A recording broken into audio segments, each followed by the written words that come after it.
76तम भुवनेश्वर राजधानी प्रतिष्ठा दिवस पालन अवसर में आज सकाळे ओडिशा विधानसभा सम्मुखस्थ राजधानी शिलान्यास फलकरे पुष्पगुच्छ अर्पणपूर्वक प्रतिष्ठा दिवस पताका उत्तोलन करा जायछि।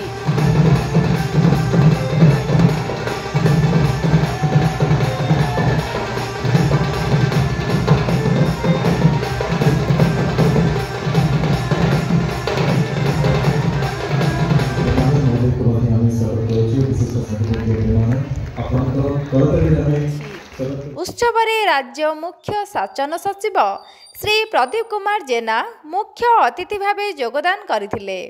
कार्यक्रम में सम्मानित अतिथि भाव राज्य पुलिस महानिर्देशक श्री अरुण कुमार षडंगी, पुलिस कमिशनर श्री संजीव पंडा, बीएनसी कमिशनर श्री राजेश प्रभाकर पाटिल, निर्देशक श्री सरोज कुमार सामलଙ୍କ समेत अन्य निमंत्रित वरिष्ठ पदाधिकारी और राजधानी प्रतिष्ठा दिवस पालन कमिटर कर्मकर्ता माने उपस्थित थिले।